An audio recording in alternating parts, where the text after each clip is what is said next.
Terapia de Urgencia presenta reflexiones terapéuticas útiles para tu bienestar familiar, personal y de pareja, con el doctor Sergio Antonio García Flores. En el contenido de hoy nos acompaña el doctor Óscar Aldana, con quien hablaremos del tema adolescentes en la familia. Ser padres y madres es una experiencia única y una tarea inmensa, llena de complejidades que requieren mucha atención, dedicación, paciencia y apoyo incondicional, principalmente. Esta tarea se vuelve más compleja cuando nuestros hijos o hijas se encuentran en la etapa adolescente, siendo esta una de las más difíciles debido a que es un continuo proceso de cambios con una serie de características que pueden dificultar aún más la relación padres-hijos. Acompáñanos en este tema para mostrarte cómo puede llegar a ser esta etapa y qué puedes hacer para favorecer el desarrollo de tu hijo adolescente. Esto es Terapia de Urgencia, aquí por Exa FM. Me da mucho gusto saludarles. Conmigo, el doctor Óscar Aldana, el muñecazo hermoso desde la Ciudad de México. Me da mucho gusto saludarte en la distancia para hablar acerca de los problemas de los adolescentes en las familias. Recuerden que estamos en la colección de Familia y Crianza y hoy hablaremos de qué manera los adolescentes se integran a la familia, crecen en la familia, se desarrollan en la familia y qué debemos hacer para poder llevarlos a un desarrollo óptimo de toda su potencialidad, porque es muy fácil que los adolescentes se nos vayan de las manos. Óscar, ¿cómo la ves con este tema? Pues sí, como siempre, buenas noches al auditorio de Terapia de Urgencia y de EXA. Es un gusto, como siempre, poder dirigirme a ustedes, sobre todo con estos mensajes de vida, estos mensajes de aliento, de estas habilidades que, pues de pronto, en muchas ocasiones nos olvidamos de reconocer, ¿verdad? Pensamos que tener hijos es como, ¿qué será? Como comprarnos una computadora, y hasta las computadoras hay que estarlas actualizando, hay que estarlas cuidando, hay que estarles dando mantenimiento, y a veces es muy triste que nos demos cuenta que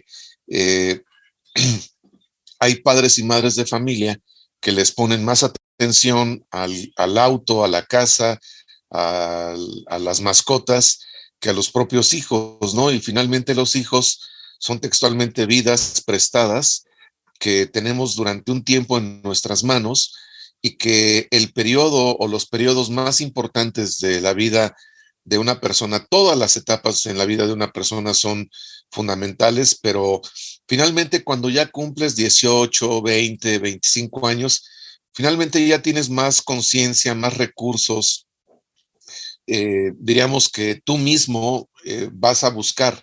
Pero cuando somos niñas, niños y adolescentes, sexualmente dependemos del contexto. Claro. Y algo que nos enseña el modelo de la resiliencia es que el cerebro no solamente se desarrolla por propia cuenta y con su fuerza propia de evolución. La resiliencia también se moldea por lo que ocurre en el contexto. Claro.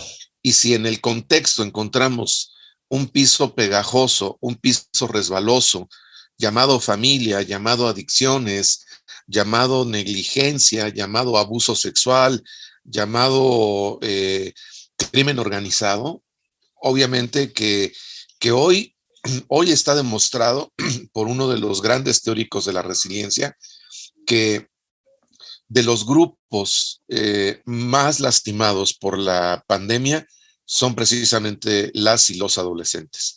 Porque obviamente, piensen, ¿no? Ahorita ya digamos como que estamos otra vez tomando ritmo. Son los abandonados, ¿eh? Sí, pero piensen cuántos, y recordemos cuántas graduaciones de primaria, secundaria, bachillerato.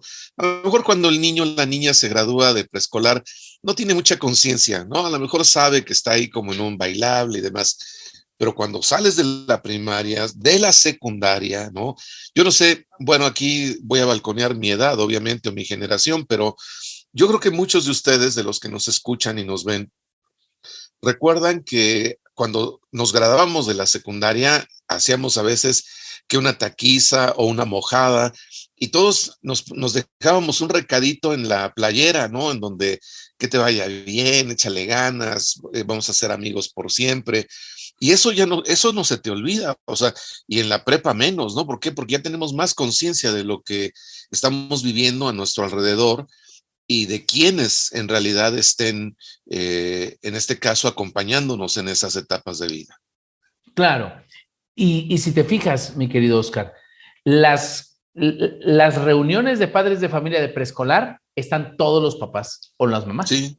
En las de primaria está como el 90%, 95%, pero en las de secundaria va el 30% de las reuniones. Sí. Eso habla de cómo poco a poco nos desinteresamos naturalmente del adolescente porque creemos que no nos necesita tanto. Pero, Oscar, es el momento más complicado en la formación y en el desarrollo, porque el adolescente adolece, le falta. Pero es cuando más resistencia hay de esta necesidad que tiene de seguir creciendo y de seguir aprendiendo. Sí, y ya no solamente es el desarrollo psicológico, social, educativo, es también el desarrollo psicosexual, ¿no? Es también en donde están aflorando y se está empezando a asomar, si no es que ya claramente a definir la orientación sexual. El primer beso, Oscar. Claro, obviamente el hecho de que los chavos, ¿no? Los jóvenes, ¿no? De hecho, los preadolescentes, 11, 12 años, pues obviamente piensen, ¿no? En el sentido de quién le habla a las niñas de entre 11 y 12 años o desde antes de que va a llegar su primera menstruación. Oye, por ejemplo, están empezando antes, ¿eh? Oscar, sí, ya está probado que están empezando desde 9 años, 10 años. claro.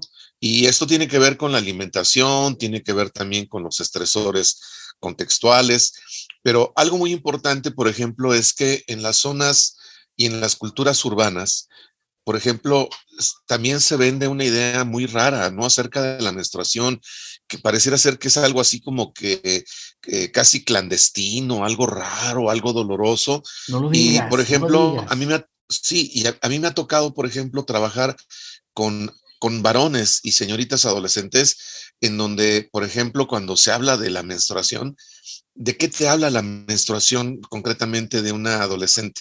De que está sana, de que está preparando su vida reproductiva, si en algún momento toma la decisión de ser madre, del cuidado que debe de tener con su cuerpo. Pero también algo muy importante es que eso es del lado de las mujeres, pero del lado de los hombres también nos toca obviamente comprender que esa es también nuestra corresponsabilidad, en el sentido obviamente de darnos cuenta de respetar el cuerpo femenino, de respetar y de honrar las funciones, en este caso, que implican también la salud, la reproducción, la vida sexual. Y esto es algo que muchas veces los padres, por cuestiones de peso moral, por cuestiones culturales, no le entramos tan fácilmente. Y esto es fundamental porque la adolescencia no solamente son cambios y retos psicológicos, hormonales, sociales y familiares, también son retos y cambios en la psicosexualidad y algo muy importante que muchas veces no se quiere decir ni reconocer. Hablamos mucho de la crisis de la adolescencia, ¿verdad? Pero cuando un adolescente está exactamente en la etapa de la adolescencia, ¿qué edad les gusta que tenga el papá y la mamá de un adolescente? Mínimo, la edad que tiene el padre o la madre de un adolescente, ¿qué les gusta? 35 años, 30, 35, 40 años, ¿no? Entonces, en el momento en el que un adolescente está en la crisis de la adolescencia, en la edad de los padres se está generando la crisis de la edad adulta. Claro. ¿No? Y entonces es más fácil poner bajo la lupa la crisis del adolescente y decir, no, chamaco, en este caso imprudente, quiere ponerse solo frente al mundo. Sí, pero nosotros también como adultos, ¿verdad? Ya adultos maduros, 35, 40 años, también ya empiezan a tronar las rodillas. O sea, a lo mejor no estás claramente en la antesala de la tercera edad, pero claramente también tú te pones a pensar, bueno, ¿Y qué tengo de patrimonio? ¿Qué trabajo estable tengo? ¿Cómo voy a sostener la carrera universitaria o la educación superior de mis hijos si no tengo un trabajo estable, si no tengo un trabajo firme, si estoy enfermo? Muchas personas empiezan a desarrollar. Yo tengo una paciente, te lo comparto con todo respeto, una paciente que no tiene ni 37 años y tiene cáncer en los dos senos y en la matriz, y no tiene ni 37 años cumplidos. Imagínate. O sea, y lo que le da pavor es, me dice, es que, doctor, tengo 3 hijos, mi hija mayor tiene 14, mi hijo del medio tiene 12 y mi hija la más pequeñita tiene 7. Imagínate. ¿Quién las va a cuidar? O sea, cuando yo me voy a quimioterapia y me tumba la quimioterapia 15 días, yo no sé ni cómo, o sea, mi hija la mayor la tuve que enseñar a cocinar lo que puede. Sí. ¿No?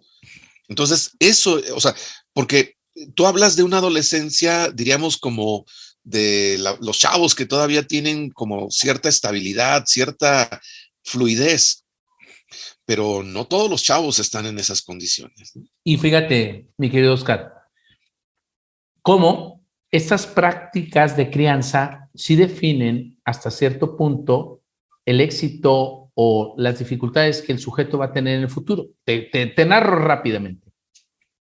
Cuando mis padres se divorciaron, yo tenía 9 años entonces, y yo tenía un hermano de 11 y de ahí para abajo, 11, 9, 7, 5, 3. Mi mamá se iba a trabajar, Oscar, y nos quedábamos solos, solitos. Pero ella dejaba tareas bien claras, concretas, específicas para que todos participáramos. Mi mamá llegaba cansada, Oscar, y llegaba a acostarse un rato, levantarse y ponerse a hacer cosas, a hacer cena, o comida, lo que sea, y a supervisar las cosas que había dejado encargadas. Mira, Oscar, hoy, pues, tu servilleta, ¿no? Mi hermana es gerente de un banco, mi hermano es director de una escuela, mi otro hermano tiene un negocio, un taller, etcétera. Mi hermana es dueña de una fábrica en Estados Unidos. Mi mamá, con su supervisión, sacó sola a 5 muñecos, que 2 de ellos estaban entrándole al tema de la adolescencia. Pero de ahí ella, pues le siguió con todos y todos pasamos por eso.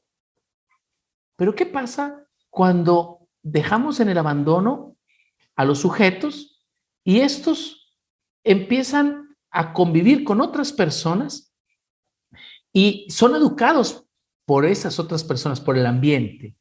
Entonces entran estas malformaciones también de la sexualidad de la que hablabas ahorita, donde tus primeros acercamientos con lo sexual es en la calle y es en esos mitos o en esas creencias de nuestros amigos que le dicen como le dicen a las cosas que hacen y que te dicen qué es lo correcto y qué no es lo correcto, y que parece ser muy normal, y que tus padres, por omisos o porque no les importa o porque no saben que es importante, no le entran al tema, y pues resulta que estás aprendiendo cosas que te van a perturbar, que te van a perjudicar, o que crees que es normal, y creces con esa falsa creencia naturalmente.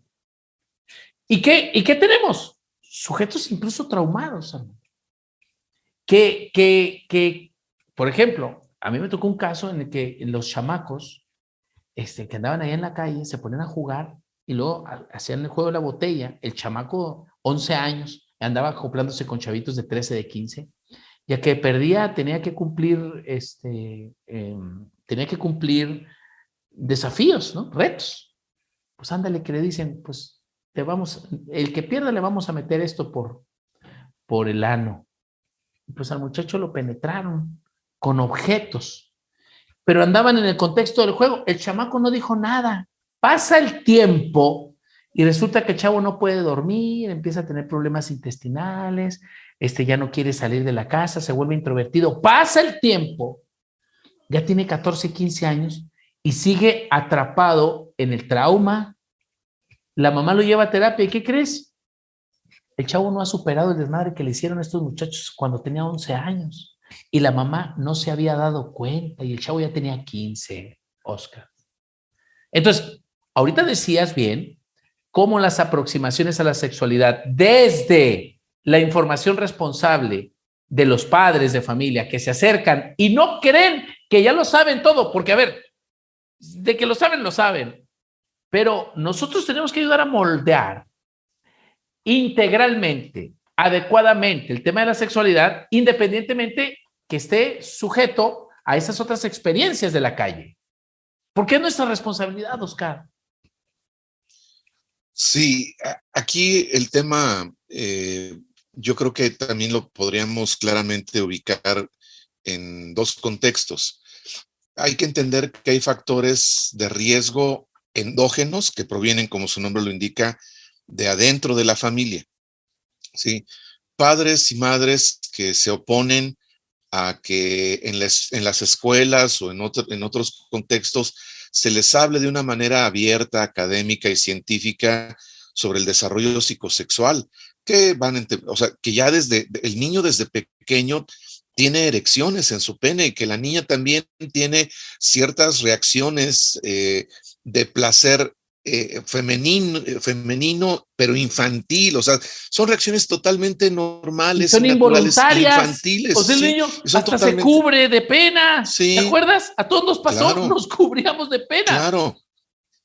Sin embargo, vuelvo a repetir, hay factores endógenos, o sea, hay familias que se oponen a que se les hable académica y científicamente a sus hijas y a sus hijos de los cambios naturales que va a ir teniendo el cuerpo, crecimiento de vello púbico, axilar, cambio de voz, afinamiento de la cintura, el acné natural por el propio desarrollo hormonal, en fin, todos esos cambios naturales secundarios, ¿verdad?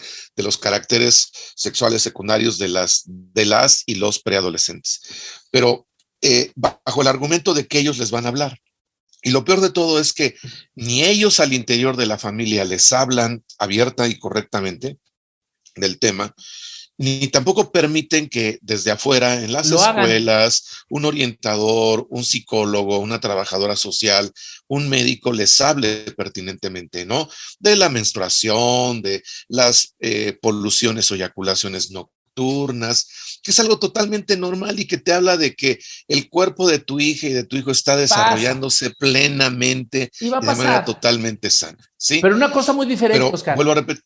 Fíjate, pero una cosa muy diferente es que en las escuelas, porque yo escuché que se promueva esta falsa creencia que es normal a los 10, 11, 12 años tener relaciones sexuales, brindarles condones, porque yo me di cuenta que en sexto de primaria les estuvieron dando condones, diciéndoles que esa integración a la sexualidad era un derecho y que podían descubrirse y descubrir esa parte de la vida con todo el derecho del mundo. ¿Te acuerdas? No sé si te acuerdas la película que se llama Kids. Terrible. Sí, terrible. Claro. Un ejemplo de lo que no se debe creer y de lo que no se debe hacer con el aprendizaje relacionado a la sexualidad.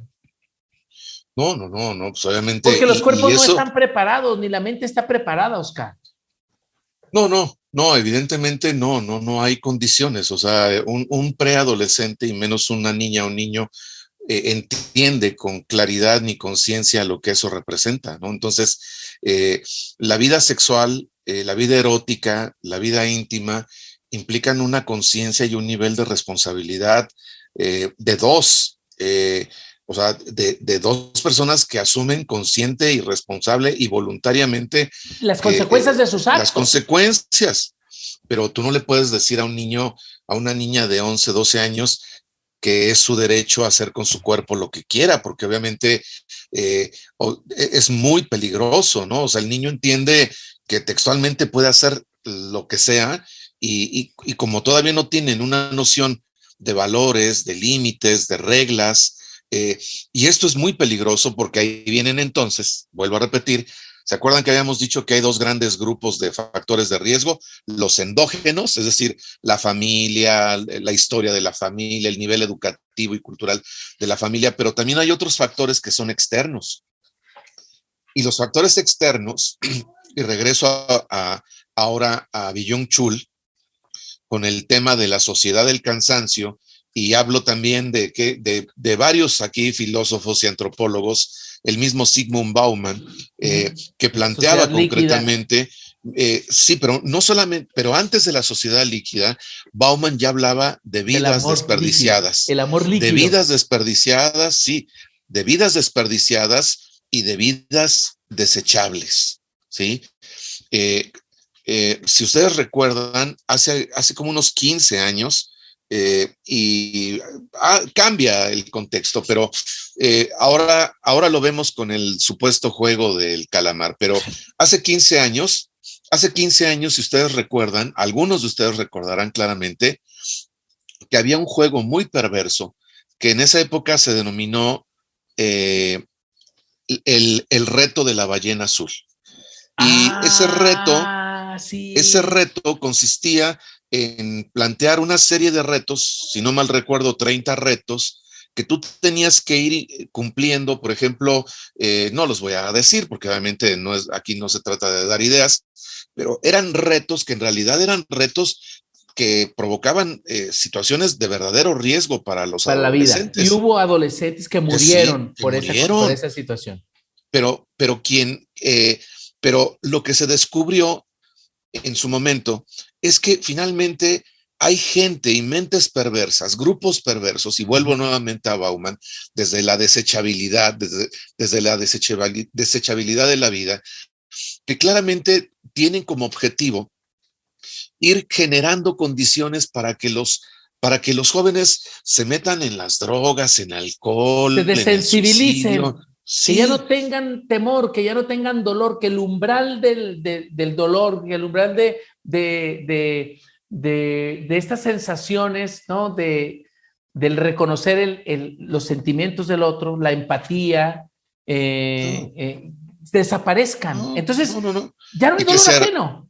Y que se arriesguen, que se insensibilicen, que se sientan, en este caso, inmortales.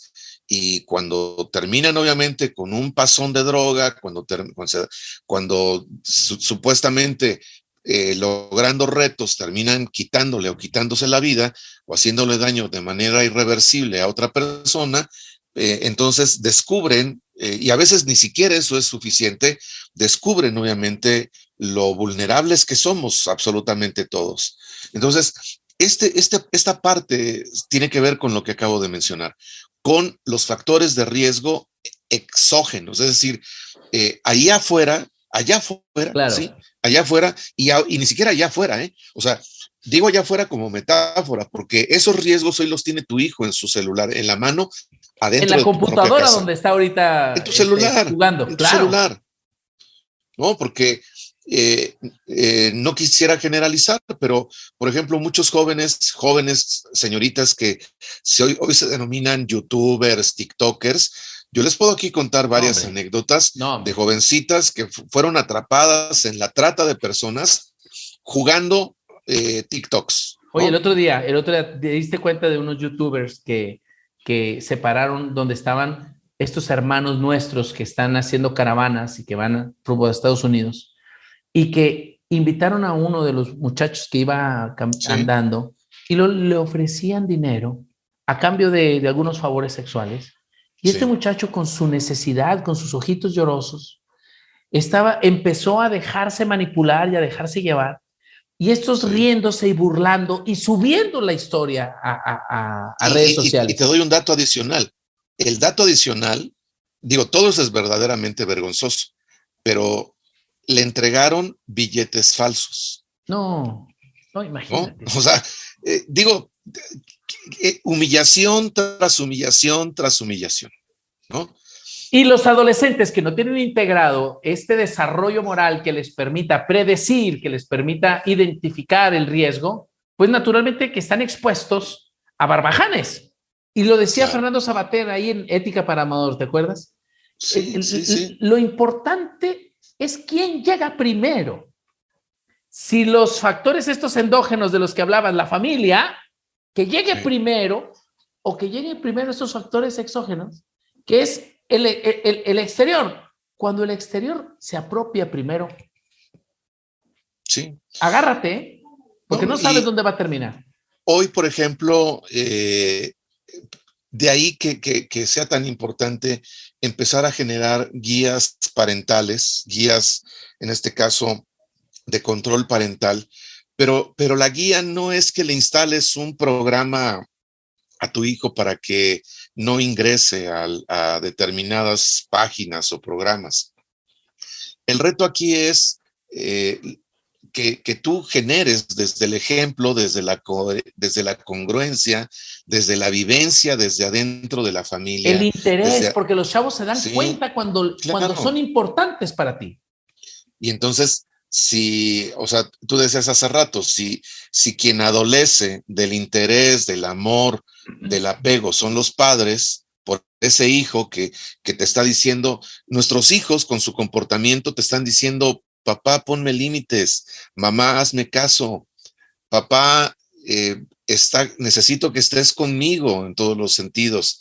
O sea, sí, qué bueno que me compras tenis, qué bueno que me compras una computadora, pero necesito en realidad que me abraces y que me abraces no un rato, ¿no? Que me abraces cuando más lo necesito, cuando me equivoco, cuando necesito una llamada de atención, cuando necesito que me digas a tiempo que tú percibes en mis amigos gente que en realidad me quiere manipular, que hay gente que en realidad lo que quiere es textualmente meterme el pie para no crecer.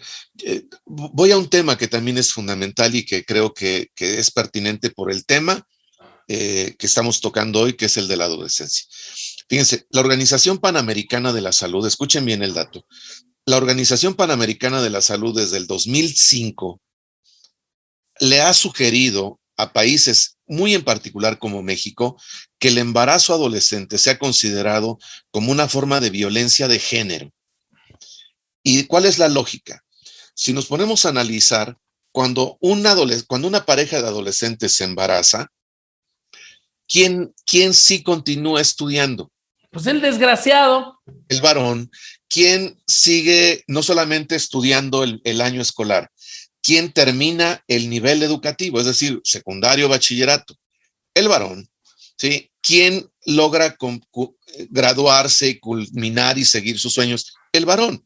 ¿Quién se queda con la responsabilidad y todo el proceso orgánico, moral, de crianza, cuidado y todo lo que implica en este caso la llegada de un bebé?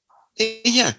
Por lo tanto, ella deja de estudiar, suspende sus estudios, no continúa sus estudios y entonces aparece lo que de manera muy elegante le decimos brecha de género.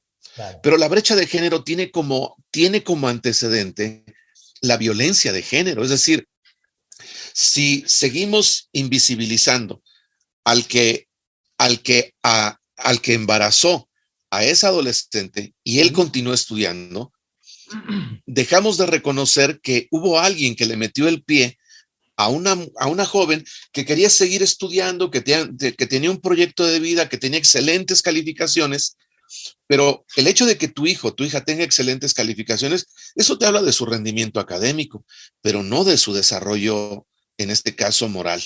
Exacto. De la comprensión de los actos, no solamente que le perjudican o le benefician a ella o a él, sino, sí, a lo mejor yo me puedo sentir muy bien de que tuve una relación sexual, yo me siento satisfecho, pero no me doy cuenta, ¿verdad?, de que estoy, en este caso, poniéndole el pie y una serie de obstáculos para el resto de su vida a la que yo decía que era mi novia y que en cuanto me enteré que estaba embarazada, me le desaparecí. Oye, Oscar, pero fíjate qué importante lo que acabas de decir.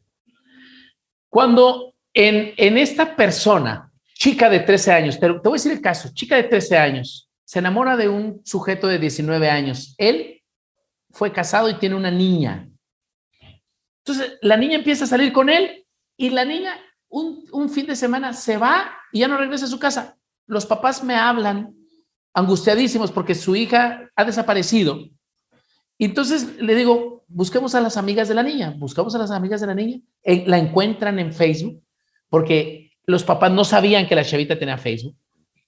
Sí. Se dan cuenta ahora que ya tiene Facebook y empezamos a indagar en el Facebook. Checamos el Facebook y ahí estaba el sujeto que le ponía corazoncitos y que ella le hacía comentarios y dijimos, anda con este desgraciado. Buscamos a las amigas y una de las amigas dijo, oigan, ella se fue con su novio el sábado porque tenían no sé qué, entonces es posible que ande con él. Y ellas, los papás dijeron, oye, pero es que ella no tiene novio, ¿sí?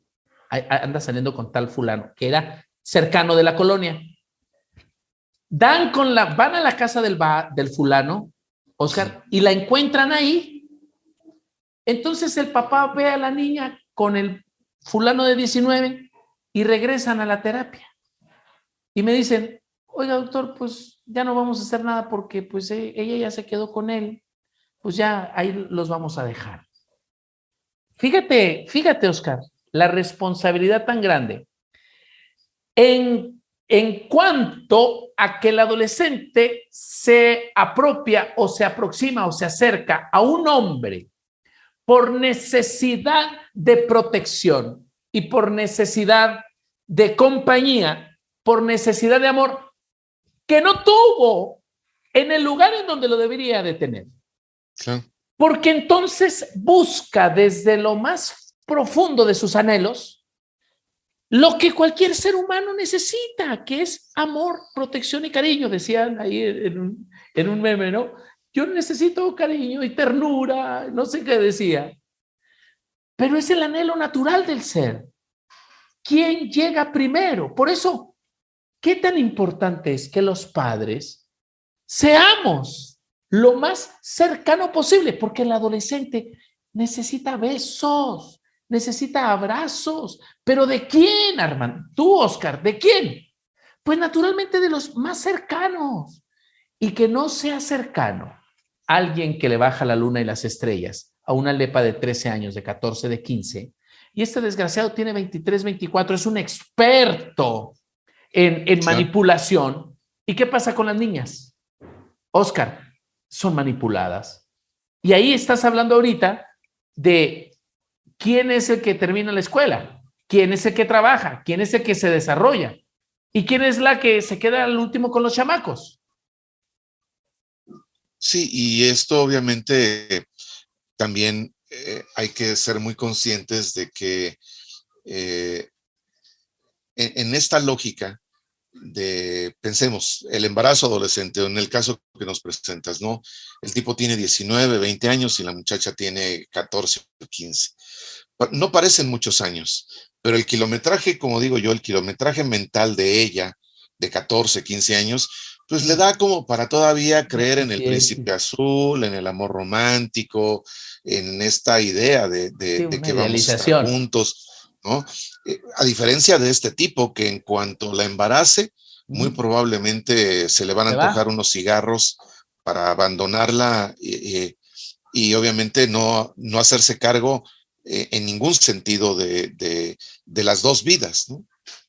De la vida de él, seguramente sí, porque él quiere seguir en su vida, en su pachanga, en su reventón, pero hay dos vidas que en este caso están también en juego, y una es la más vulnerable, que es en este caso la del bebé. Pero también, ¿qué es lo que ocurre cuando una adolescente se queda enfrentando el embarazo sola? Pues que obviamente el tema de saberse sola, enfrentando esa enorme responsabilidad, empieza a provocar que esta madre en muchas ocasiones vea al bebé más bien como un obstáculo, ¿no? Y descarga todo ese enojo, ese coraje y esa frustración en ese bebé. En ese bebé. ¿No? Porque entonces... Y no le demuestra cariño o le demuestra desprecio y le dice, por tu culpa es que yo no he salido adelante. Así es. Y cuando ese niño empieza a crecer y peor aún, se empieza a parecer físicamente al padre que abandonó, no, hombre, pues obviamente al doble o al triple del maltrato, ¿no? Sí, por tu culpa, tú no debiste nacer. Sí. O sea, de por sí viene con la carga de no ser planeado, ¿sí? Y de pronto también se le reafirma, o sea, el niño no tiene conciencia para entender lo que está sintiendo, lo que está viviendo y por qué él nada más convive con su madre y con sus abuelos. El papá no aparece, el papá ni siquiera sabe que existe. ¿no?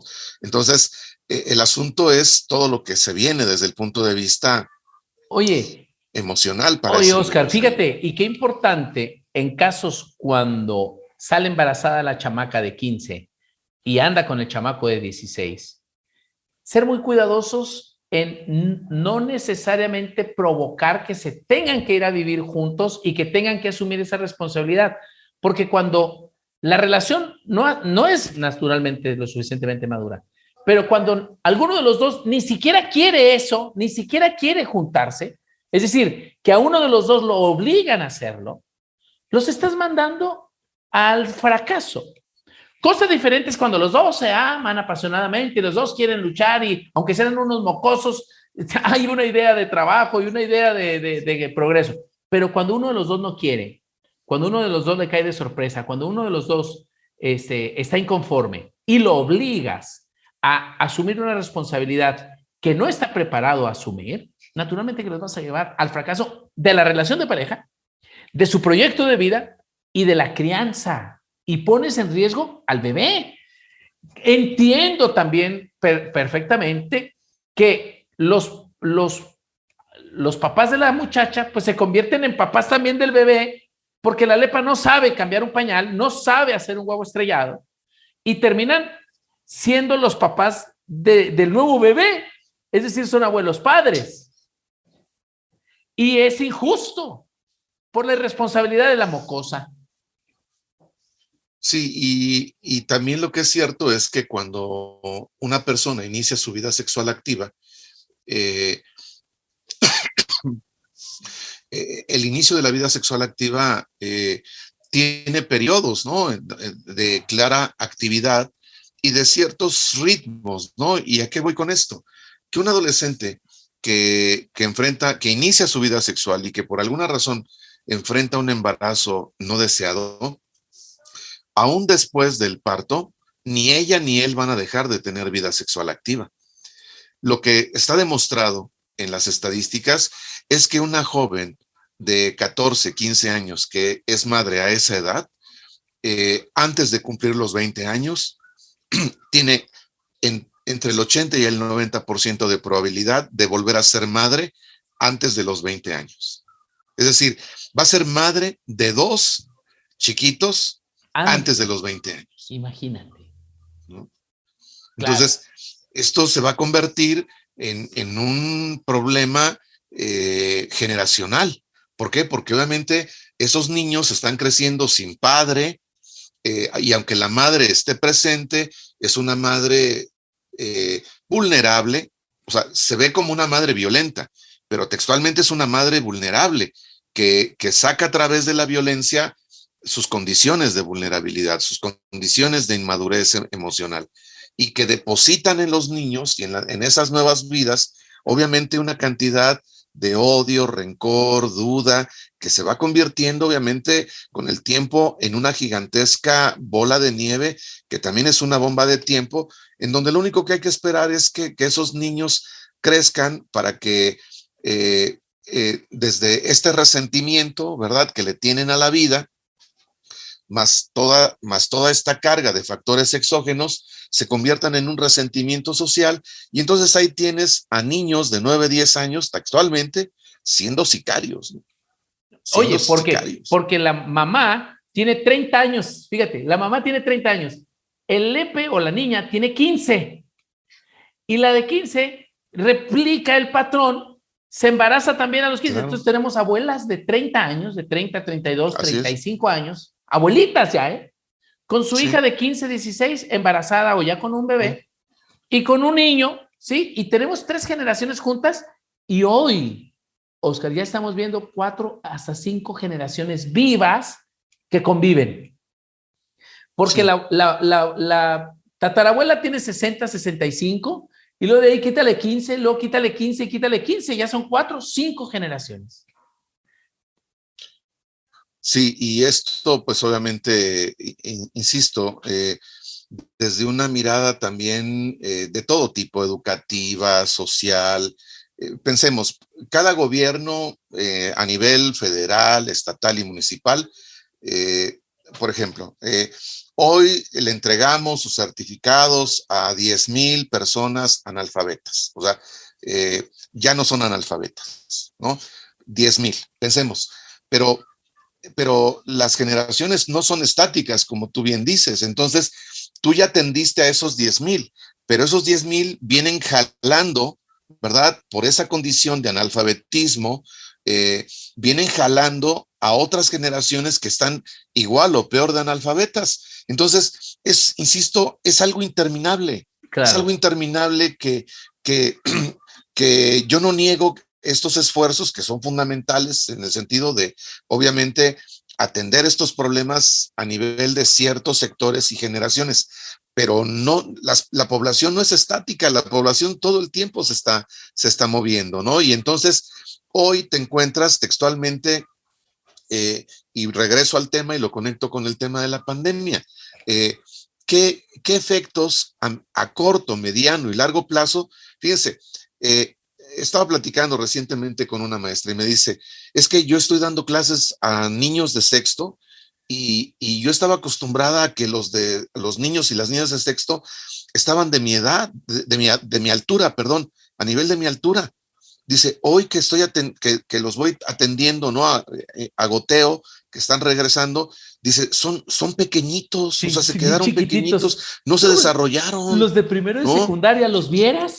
Parece Y chavitos de 7 años. eso es a nivel físico. Sí. Y eso es a nivel físico, a nivel cognitivo, a nivel moral, ¿sí? A nivel de representación del mundo. Porque finalmente, si algo nos enseñó la pandemia es que no vives en Nogales, que no vives en Juárez, que no vives en Celaya. Vivimos en un planeta en donde si no somos capaces de ser conscientes de que lo tenemos que cuidar, independientemente de si vives en Nogales, en Celaya, en Chihuahua o en Juárez, o vives en Ciudad de México, todos estamos, o sea, lo que tú hagas le va a afectar a la humanidad, ¿no? Y en este sentido, si no somos capaces de ver el daño que le hacemos a nuestra propia sangre, pues mucho menos vamos a ver el daño que le estamos haciendo a las siguientes generaciones, ¿no?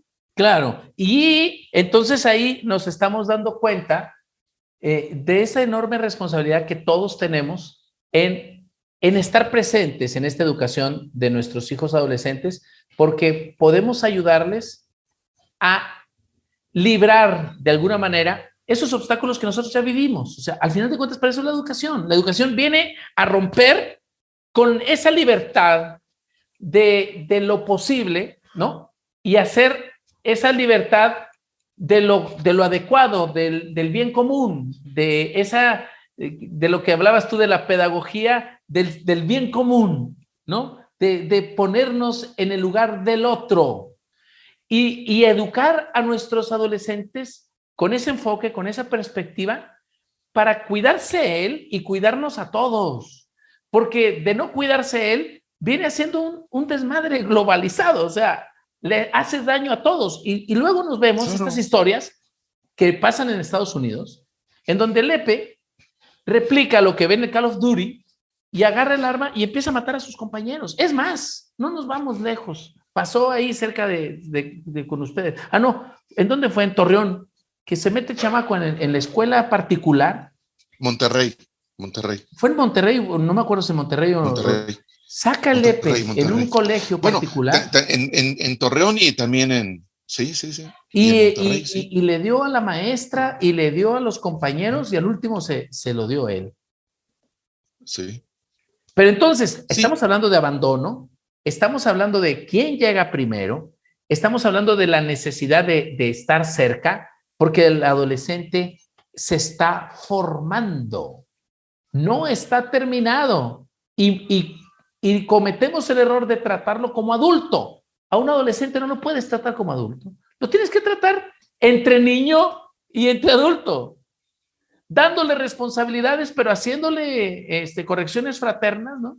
Haciéndole reforzamientos positivos para que siga creyendo en sí mismo y que vaya desarrollándose adecuadamente. Fíjate, Oscar, no sé si estés de acuerdo conmigo.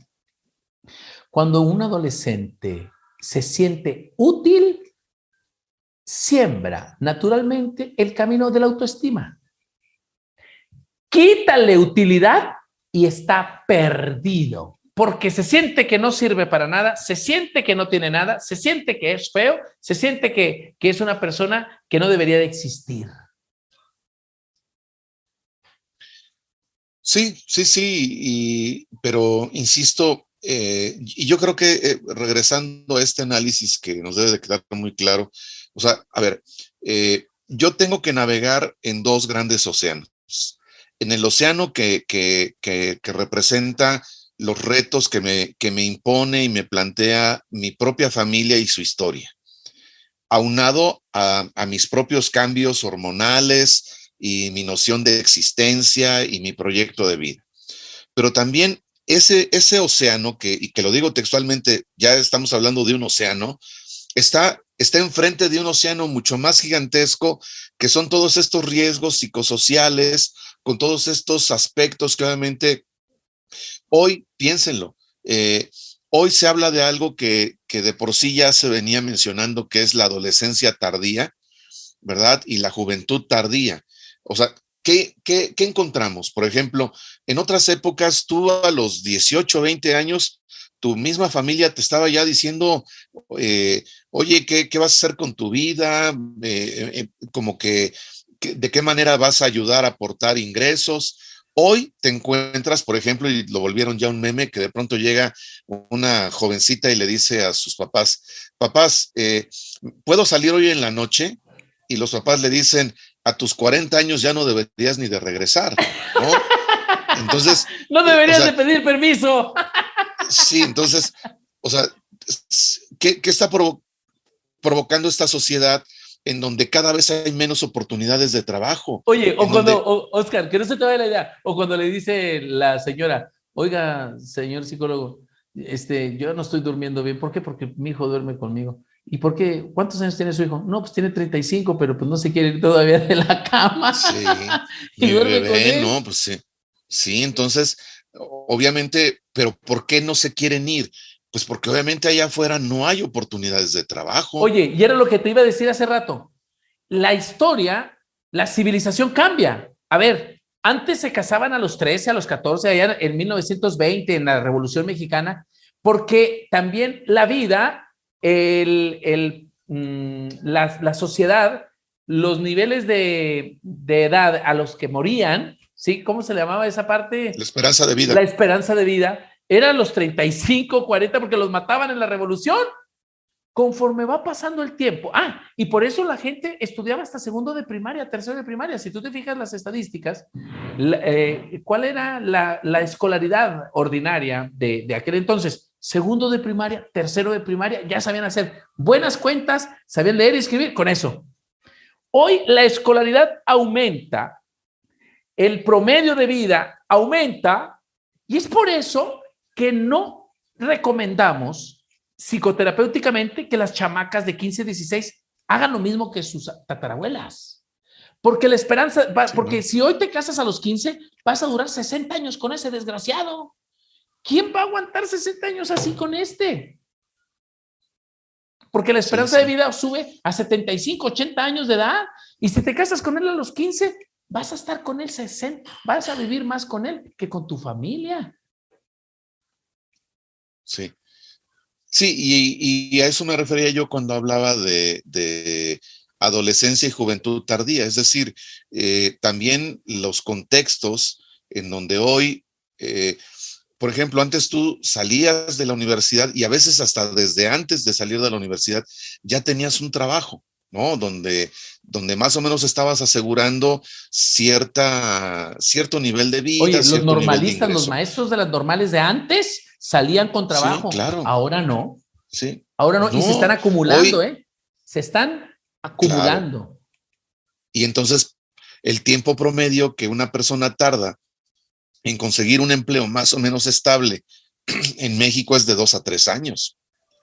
Y eso no implica ni siquiera que el trabajo en el que tú vas a mantenerte estable vaya a ser realmente en el perfil que tú estudiaste de manera inicial. Y eso entonces, es frustrante. Las tareas que la familia tiene para, obviamente, ir guiando, acompañando pero también exigiendo, porque no se trata solamente de asumir una postura, digamos, como solamente de observador. Necesitamos obviamente un papel mucho más activo como padres, como madres, como maestros, como en todos los niveles, de acompañar activamente, no acompañar pasivamente como observadores o exigiendo solamente, sino cómo acompañamos estos procesos que son un reto. O sea, no, la adolescencia no es un periodo fácil para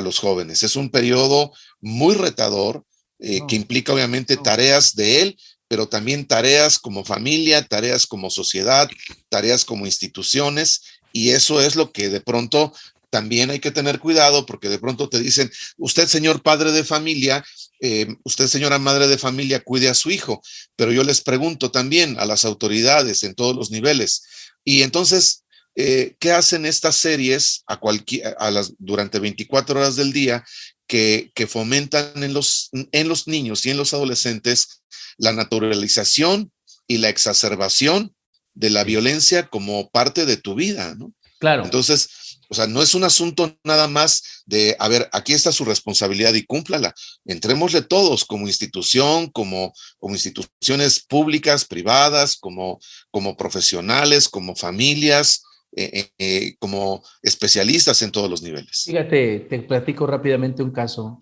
Me presentaron a una niña, 13 años, 13, 14 años. La llevaban la trajo la policía porque ella tuvo un intento de suicidio, se iba a tirar de un puente. La trajeron directamente del lugar de donde la agarraron, la trajeron porque no la iban a llevar los separos por la edad que tenía. Entonces la trajeron directamente. Cuando la traen, le hablan a los padres de familia y dicen, bueno, la tenemos en tal lado, vienen los papás. Empiezo a hablar con la niña, entonces le digo, a ver, porque traía ya te sabes las historias, ella traía su sudadera tapando sus manitas. ¿Tú puedes destaparte tus brazos, por favor? Se los destapa, toda cortada, desde la muñeca hasta la coyuntura esta del codo, toda cortada, Oscar. Traía una especie de bermuda, donde se le alcanzaban a ver ciertos rasgos también en sus piernas. Se levanta un poco la bermuda. Totalmente cortadas sus piernas, pero cortadas de tasajeado. Empiezo a preguntarle, ¿no? A indagar qué pasa con ella. Y ella dice, es que yo ya no quiero vivir, ya he intentado esto varias veces y realmente la vida para mí no tiene sentido. Y entonces empieza a narrarme, me dice, mi papá es un puerco. Y luego le digo, ¿por qué dices esto? Porque desde muy, muy pequeña yo me he dado cuenta que él se acuesta con hombres. Él se acuesta con hombres. Dice, y uno de los hombres con los que se acostaba era un amigo de su trabajo y lo traía a la casa a cenar. Dice, mi mamá no sabía que yo sabía, porque yo no le iba a decir nada a mi mamá. Pero yo veía cómo ellos se agarraban de la mano por debajo de la mesa. Entonces dice, yo escucho a mi papá y me da asco. Yo no quiero estar con ese hombre. Ahora dice, mis hermanas también son unas puercas. Yo le digo, ¿por qué dices eso? Porque meten a sus novios a sus cuartos y tienen relaciones sexuales mientras mis padres no están. Y yo las tengo que escuchar. Oscar, eso se llama violencia sexual. Cuando sometes a una persona a escuchar, cuando otras personas están teniendo relaciones sexuales, eso es violencia sexual. Entonces dice ella, mis dos hermanas metían a sus novios a sus cuartos y yo las escuchaba teniendo relaciones sexuales. Mis hermanas son unas puercas. Ahora agárrate. Dice, mi mamá es una puerca también. Y le digo, ¿y por qué? Porque mi mamá, porque el papá es trailero, mientras mi papá se iba en el tráiler, venía el amigo de ella a la casa por ella. Y yo veía cómo se metía en el carro de él a tener relaciones sexuales afuera de la casa. Y había veces que lo metía en la noche y yo estaba despierta, doctor. ¿Usted cree que yo quiero vivir así? ¿Usted cree que yo tengo razones para vivir? Yo me quiero morir. ¿O sabe qué? Lléveme a alguna parte. Pero yo no quiero regresar a esa casa, que es una casa de puercos. Así lo dijo Oscar. Sí, sí. Qué triste. ¿Cómo quieres tú sacar adelante a una niña? ¿Sabes qué se debe de hacer? Porque pasean los papás. Les dije, oigan, señores, ¿saben cómo le vamos a hacer para que esta niña esté bien? Necesitamos cambiar de familia. Necesitamos que ustedes se la entreguen al Estado. ¿Saben? Vamos a ver quién de la familia nos la puede adoptar unos 2, 3 meses para integrarla a una especie de proyecto de rehabilitación emocional, Oscar, para poder sanar las heridas de la infancia que esta familia le ha dado. Sí, y aquí es... Para ir concluyendo, ¿no, Oscar? Porque ya nos vamos. Sí, aquí el reto es obviamente entender que a eso me refería, y creo que con esta historia clarificas nuevamente los factores endógenos en relación tristemente complementaria con esos factores exógenos que tenemos que ser muy conscientes. La adolescencia es una edad muy bonita que tenemos obviamente que cuidar y que honrar, pero requiere obviamente también que quien tenga conciencia de reconocer que en muchas ocasiones sobrevivimos a familias que no tenían los recursos emocionales y de muchas otras índoles para sacarnos adelante, lograron hacerlo. Y si hoy estamos en una sociedad que también le denominamos la sociedad del conocimiento, aprovechemos obviamente los medios, la información, las oportunidades para dejarles no solamente a nuestros hijos un mundo mejor, sino también pensar que tenemos que dejarle al mundo un tipo de hijos que estén sanos, no solamente desde el punto de vista orgánico, sino también desde el punto de vista mental, pero sobre todo desde el punto de vista espiritual. Hemos llegado a la parte final de este capítulo. Si tienen algún comentario o anécdota, no duden en contactarnos por medio de nuestras redes sociales, que nos encuentran como Terapia de Urgencia, o visítanos en nuestra página web, donde puedes encontrar diversos recursos que pueden ser útiles para ti. Gracias por acompañarnos y te esperamos en nuestro próximo tema. Terapia de Urgencia presentó.